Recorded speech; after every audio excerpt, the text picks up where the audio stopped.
You think you're rational, logical, in control of your decisions. You're not. Your brain is lying to you. Right now, it's taking shortcuts, jumping to conclusions, making decisions based on feelings, not facts, and you don't even notice. This is Thinking Fast and Slow by Daniel Kahneman, Nobel Prize winner, behavioral economist, the man who proved that humans are predictably irrational, and his research changes everything about how you think, how you decide, how you see the world. Because inside your head there are two systems, two completely different ways of thinking, one fast, one slow, and they're fighting for control every single moment of your life. Understanding them? That's the difference between making smart decisions and falling for the same traps everyone else falls for. Meet your two brains. Kahneman spent decades studying human judgment, and he discovered something profound. We don't have one way of thinking, we have two. He calls them System 1 and System 2. System 1 is fast, automatic, intuitive, effortless. It's the system that recognizes your friend's face in a crowd, that reacts when someone yells, "Watch out!" That knows 2 plus 2 equals 4 without thinking. System 1 runs your life, most of your decisions, most of your reactions, most of your judgments, all happening without you even noticing. System 2 is slow, deliberate, analytical, effortful. It's the system you use to solve 17 times 24 in your head, to parallel park in a tight spot, to follow complex instructions. System 2 is what you think of as you, your conscious mind, the voice in your head, the part that believes it's in charge. But here's the truth. System 2 is lazy. It requires energy, concentration, effort. So it lets System 1 handle most things. And System 1, it makes mistakes. Lots of them. Quick test. A bat and ball cost $1.10 total. The bat costs $1 more than the ball. How much does the ball cost? Did you say 10 cents? That's System 1. Fast, intuitive, wrong. The correct answer is 5 cents. But most people get it wrong because System 1 jumps to the obvious answer, and System 2 is too lazy to check. That's the problem. System 1 is always running, always judging, always deciding, and you trust it completely, even when it's wrong. Part 1. The machinery of thought. How your brain actually works. System 1 isn't just fast, it's powerful. It can do things System 2 never could. It reads emotions instantly, detects danger in milliseconds, completes familiar patterns without effort, drives your car while your mind wanders, understands simple sentences, recognizes objects. These aren't conscious processes. They're automatic, effortless, always on. But System 1 has weaknesses, big ones. It jumps to conclusions based on limited information, based on what it sees. What you see is all there is. WYSIATI. You see a confident speaker. System 1 decides they're competent, even if they're saying nonsense. You don't have evidence of their competence. You just have confidence. But System 1 doesn't care. It creates a story from what's available. It's easily influenced by priming, by context, by irrelevant factors. One study showed judges in Israel making parole decisions early in the day after they'd eaten, 65% approval rate. Late in the day, before their next meal, nearly 0%. The judges thought they were being fair, objective, rational. They weren't. They were hungry, and System 1 made them harsher without them realizing it. It loves coherent stories, even when they're wrong. System 1 creates narratives, explanations, reasons. It connects dots that shouldn't be connected. It sees patterns in randomness. It mistakes correlation for causation. This is why we believe horoscopes, conspiracy theories, simple explanations for complex problems. System 1 wants things to make sense, so it makes them make sense, whether they actually do or not. Part 2. Heuristics and biases, the shortcuts that mislead you. System 1 uses shortcuts. Heuristics, mental rules of thumb that usually work, but sometimes fail spectacularly. Availability heuristic. You judge how common something is by how easily examples come to mind. Are airplane crashes common? System 1 says yes, because when they happen, they're all over the news. They're vivid, memorable, easy to recall, but statistically, flying is the safest way to travel. Car crashes kill far more people, but car crashes aren't newsworthy. So System 1 underestimates the risk. This shapes your fears, your decisions, your perception of reality, based on what's memorable, not what's true.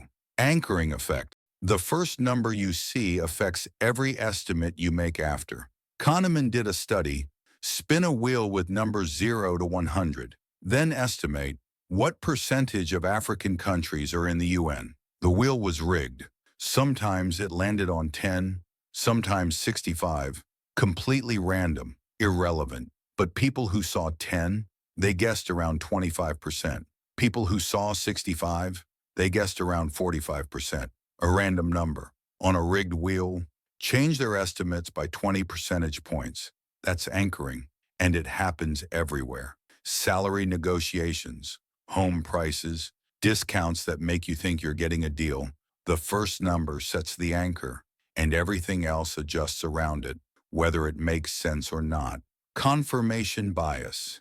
You see what you expect to see. You ignore what contradicts your beliefs. System 1 looks for evidence that confirms what you already think, and it dismisses evidence that challenges it. This is why arguments don't change minds. Why people on opposite sides of an issue can look at the same data and reach opposite conclusions. They're not stupid. They're human. Their System 1 is filtering reality through their existing beliefs. Part 3. Overconfidence. Why you think you're better than you are. Here's an uncomfortable truth. You're overconfident about almost everything. Kahneman asked CFOs to predict stock market returns. These are financial experts, people whose job is literally predicting markets. Their predictions? Worthless. No better than random. But their confidence? Sky high. The planning fallacy. You underestimate how long things will take. Every single time. You think the project will take 3 weeks. It takes 6. You think you'll finish the book by Tuesday. You finish Friday. You think traffic will be light. It's not. System 1 focuses on the best case scenario. It ignores past experiences. It dismisses obstacles. It assumes everything will go perfectly. System 2 should correct this, but it doesn't, because System 2 trusts System 1's optimism, the illusion of understanding. You think you understand things better than you do. Try this. Explain how a zipper works, or a toilet, or a bicycle, in detail. You can't. Not really. You have an illusion of knowledge. System 1 tells you that you understand, because you've seen them, used them. But actual understanding? You don't have it. This extends to everything. Politics, economics, history. You think you understand why things happen, but you're mostly telling stories. Stories that feel right, stories that System 1 accepts, not necessarily stories that are true. Part 4. Choices and losses. Why losing hurts more than winning feels good. Kahneman won the Nobel Prize for prospect theory, and it revolutionized economics. Traditional economics assumed people are rational, that they evaluate gains and losses objectively, that they make logical decisions. Wrong. Loss aversion. Losing $100 hurts more than winning $100 feels good. Not a little more, twice as much. This isn't logical, but it's universal. People hate losing more than they enjoy winning. This is why you hold on to losing stocks, why you don't sell your house for less than you paid, why you stay in bad relationships, because ending it feels like losing, even when walking away is the smart choice. The endowment effect. You value things more once you own them. Give someone a coffee mug. Ask them to sell it. They'll demand $7. Ask someone else to buy the same mug. They'll offer $3. Same mug. Different value, because ownership changes how you see it. System 1 attaches emotion to possession. Letting go feels like loss, even if you just got it 5 minutes ago. Framing effects. How a choice is presented changes your decision.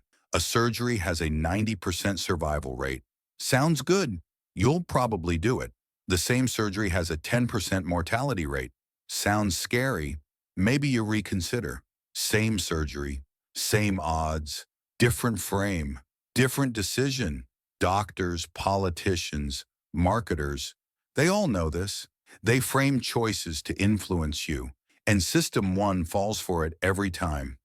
Part 5. The experiencing self versus the remembering self. You're not one person, you're two. The experiencing self lives in the present.